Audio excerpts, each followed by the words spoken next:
Eu recebi do meu amigo Moipati Kayapó, professor indígena da aldeia Ucre, um vídeo maravilhoso que eu mostro a seguir. Essas crianças estão protestando contra o marco temporal.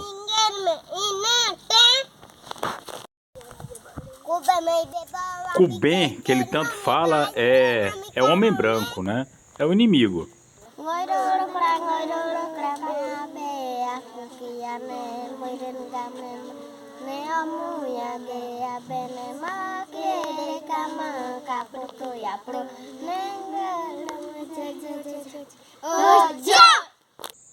Repare que as meninas dançam com o facão e a ponta do facão está pintada de vermelho com urucum.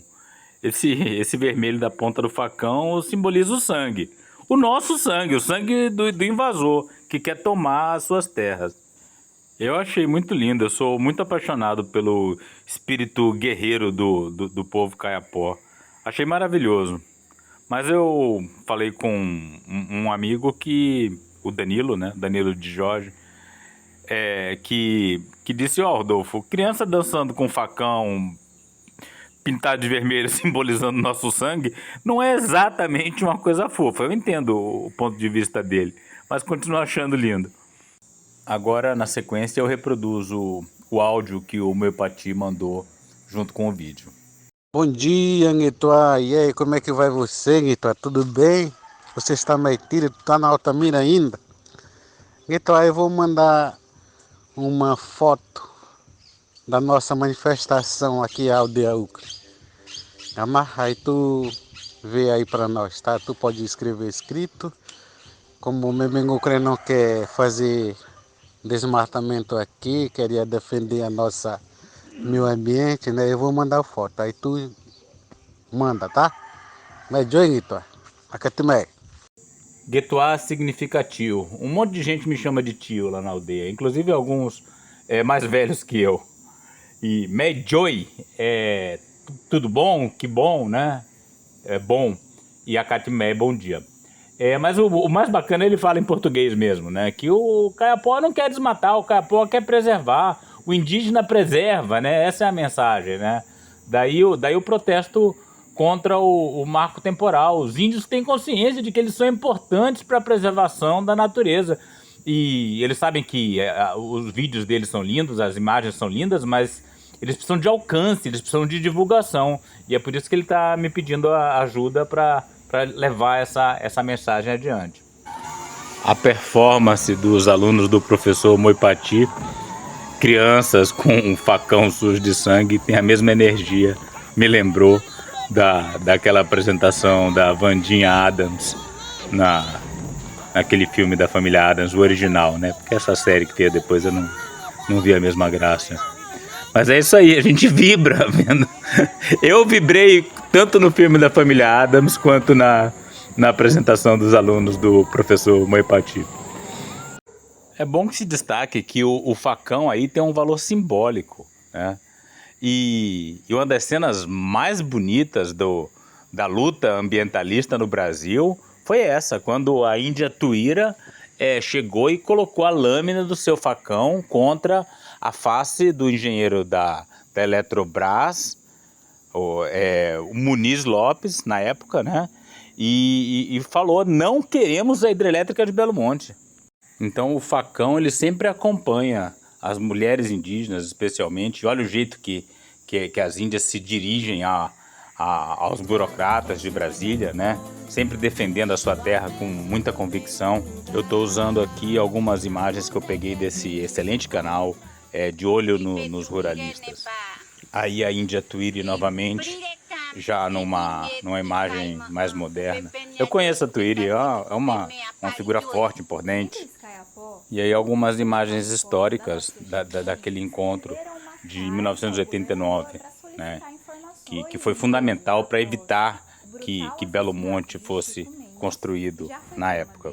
O primeiro encontro dos povos indígenas do Xingu reuniu Paulinho Paiacã, Raoni Metuktiri, Ailton Krenak e Marcos Terena, cerca de 600 indígenas de ao menos 14 povos, ao lado de celebridades como o roqueiro Sting e moradores de Altamira, um marco da luta socioambiental no país.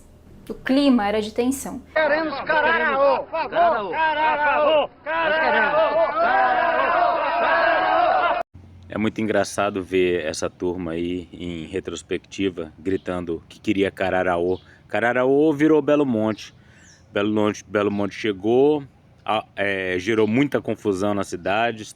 Altamira se tornou a cidade mais violenta do Brasil. A obra acabou, deixou desemprego, destruição.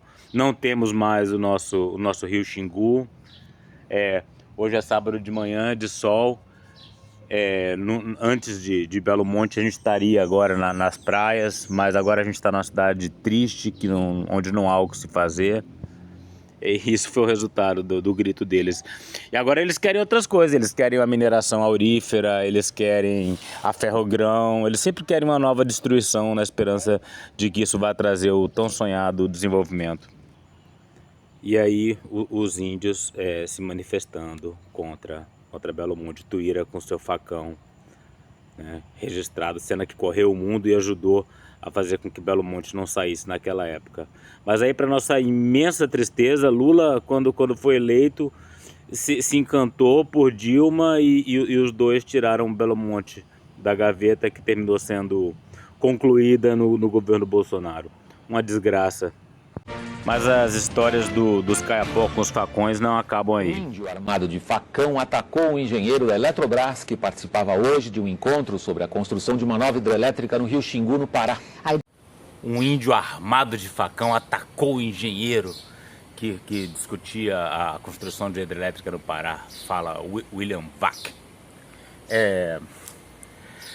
Na verdade não foi um ataque, né?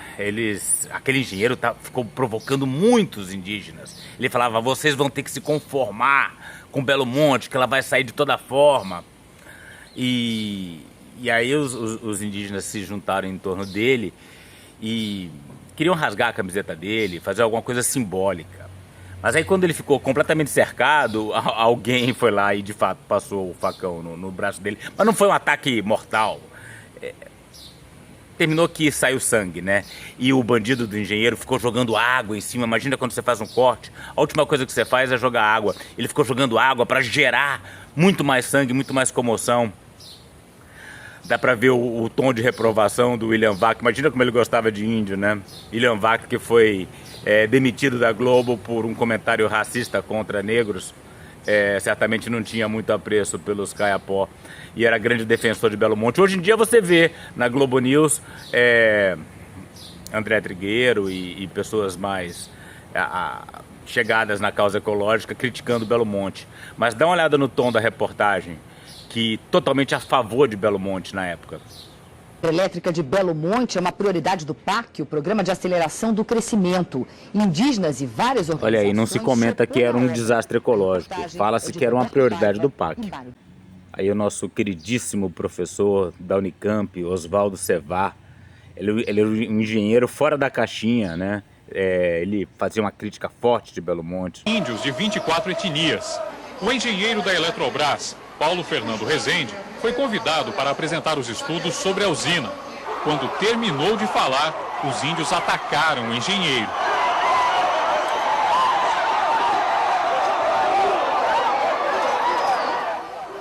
Ele foi atingido a golpes de facão.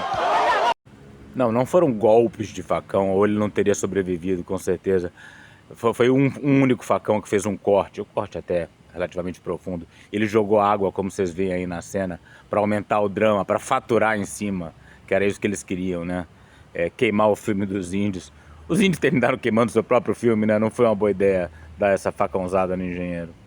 A agressão lembra um episódio acontecido há quase 20 anos, no encontro sobre a instalação da mesma usina. Uma índia ameaçou com um facão o engenheiro José Antônio Muniz, hoje presidente da Eletrobras. No último dia 16, a Justiça Federal determinou que os estudos de impacto ambiental para a construção da usina, que estavam suspensos desde o mês passado, sejam retomados. Anos depois, o próprio STF terminou reconhecendo que a justiça estava errada, porque Belo Monte não seguia os trâmites normais de oitiva das comunidades impactadas. Então, Belo Monte ocorreu tudo fora da legislação, inclusive das normas, dos acordos assinados pelo Brasil junto à Organização Internacional do Trabalho. E então a agressão verdadeira que aconteceu ali foi a agressão do Estado brasileiro contra os povos indígenas, a agressão da Eletrobras contra o Rio Xingu e a agressão verbal desse engenheiro contra as pessoas que estavam ali preocupadas com esse desastre ecológico e econômico que se confirmou mais tarde, né? Mas depois da desgraça feita, é fácil admitir que estava errado. O Ministério Público avisou que vai recorrer. Após a agressão, o engenheiro foi ouvido pela Polícia Federal e fez exame de corpo de delito. Ninguém foi preso. O Ministério Público Federal pediu à Polícia Federal a abertura de inquérito para apurar o caso. Em nota, a diretoria executiva da Eletrobras afirma que tomará todas as providências necessárias para que os responsáveis pela agressão sejam punidos. É isso, os Kayapós são um povo guerreiro que luta pelo seu território, pela sua cultura e, consequentemente, terminam lutando pela preservação do meio ambiente, como estão fazendo agora, ao lutar contra o absurdo do marco temporal.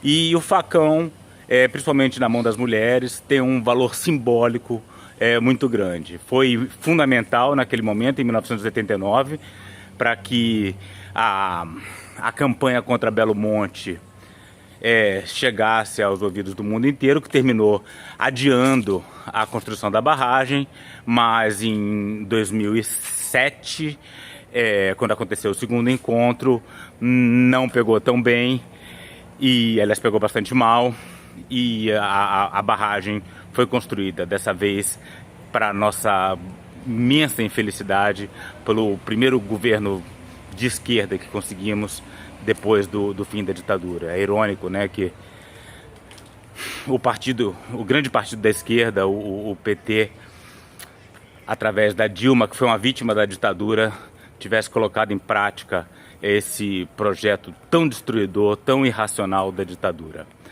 E eu vejo beleza nas crianças, já aprendendo desde já a lutar pela sua cultura, e aquela manifestação dos pequenininhos do professor Moipati é o símbolo maior disso. Por isso que eu achei tão bonito e tão emocionante.